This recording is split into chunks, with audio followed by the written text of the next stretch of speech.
The day the demons found our world, the innocent were first to die.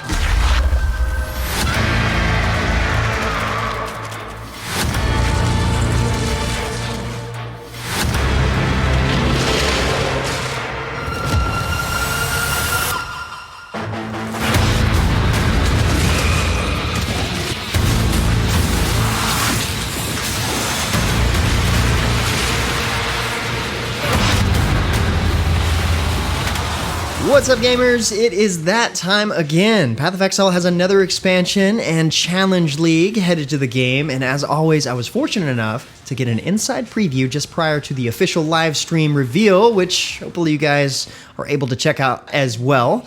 We're talking about the upcoming Scourge expansion and challenge league. Lots of new content and features got revealed, and I'll give you guys the rundown, but first off, I've got to say, the new trailer for this is insanely good. I'm usually impressed by these expansion trailers, but this one is next level good.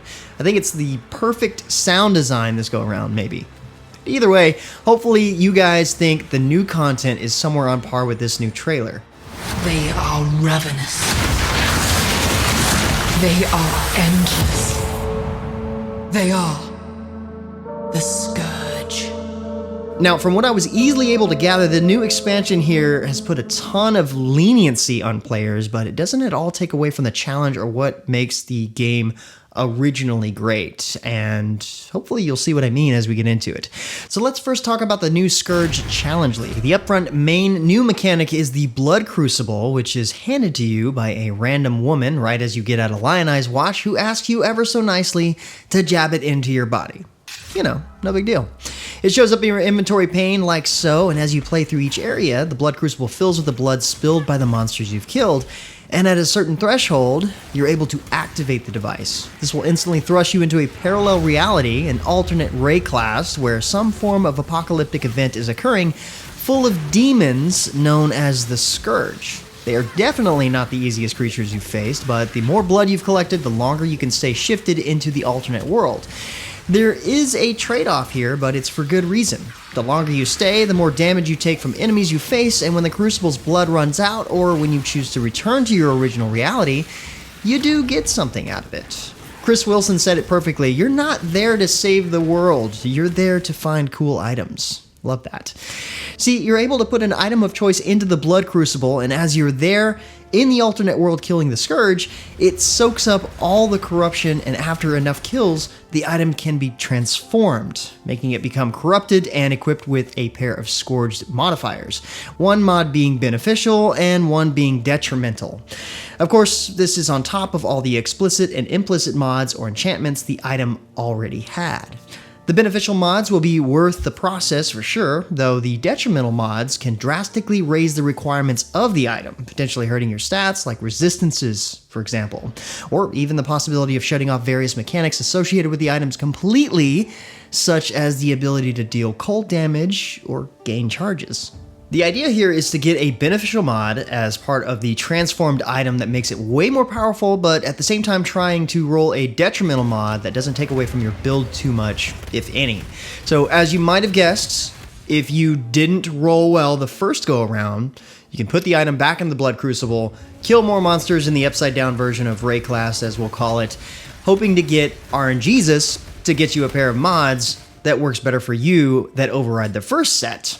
You can do this up to 3 times, and the Blood Crucible guarantees a minimum tier of beneficial and detrimental mods equal to the number of times it's been transformed. So, needless to say, by the last transformation, the power of that item has gone from meh, not too bad, to holy shit.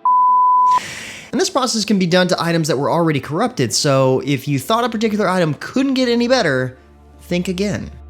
Despite the detrimental mods, these Scourged items can be the most powerful in-game items, even more so than leveling uniques, according to the devs. Now, with all these corrupted items floating around, you can't just go around modifying them without some proper corrupted currency, so to speak. So now you find tainted chromatic orbs, tainted jeweler's orbs, and tainted orbs of fusing that work just like you'd expect them to, just only on corrupted items, and it's way easier and cost effective than doing the process on the crafting bench. Another thing to note about the Blood Crucible is that it gains its own experience and can level up. You can allocate skill points from it leveling in its own passive skill tree, which allows it to specialize in many aspects such as unlocking additional item slots, faster item transformation, better transformation outcomes, the ability to transform unique items, etc. You can eventually level up enough to max out the skill tree so you can fine-tune in your favor, but that won't be a walk in the park, that's for sure. But this helps you control the level of risk and reward throughout the endgame. And speaking of, as you get to using the Atlas of Worlds, you can get the option to place maps into the Blood Crucible alongside your equipment. Just like the item, when the map soaks up enough corruption and transforms, it gains beneficial and detrimental effects as well, but can also gain a mod that changes the behavior of Scourge League in that map entirely. You can transform maps up to 10 times, increasing the risk and reward drastically each time, and when a map is transformed a second or subsequent time, it's likely the new benefit or detriment stacks alongside the existing ones, which, in some cases, if done too many times, can make the map too dangerous to complete, so you gotta watch out for that. This expansion brings in 6 new unique items, and I'll talk about 2 of them in particular. One is an amulet that effectively enables you to turn any 6-linked body armor into a 7-link. Now, 7-link items have been a possibility before, but this amulet actually lets you socket support gems of your choice, including corrupted or awakened ones that apply to all the skills in your body armor. That is going to be a game changer for sure. The second new unique item, the Mage Blood Belt, is one of the most powerful unique items to ever exist in Path of Exile. So rare, you'll probably only ever hear stories about it. This item permanently enables a number of your utility flasks, providing their benefits constantly without you having to do a thing. In other words, regardless of what your build is, you'll sustain your utility flasks during 100% of gameplay, even long boss fights. I know, it sounds broken, and it is, but your chances of spotting, catching, taming, and riding a real-life unicorn are probably higher than finding one of these.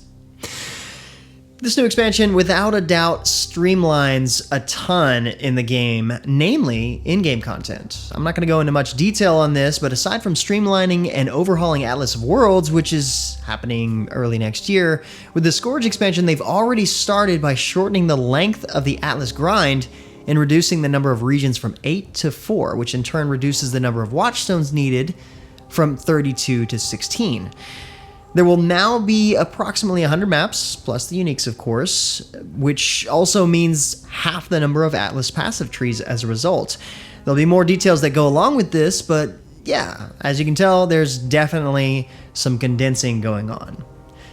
Now, if you're pretty much a PoE grandmaster of sorts, you'll be happy to hear that with this expansion comes Uber versions of Breach, Blight, Legion, an extension to Delirium's Simulacrum, and a revamp of Delve. Not only are these considerably more challenging, but also equally rewarding.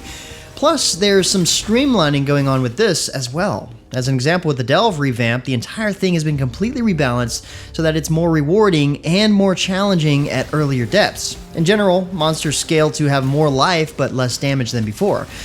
They've also improved the Delve catch-up mechanic. Previously, if you'd entered Delve for the first time at level 90, you'd be starting out at basically Tier 1 map level content. Now you'll be facing content comparable to Tier 13 maps, which lets you now ignore Delve until late game if you want, rather than having to keep up with it as you go.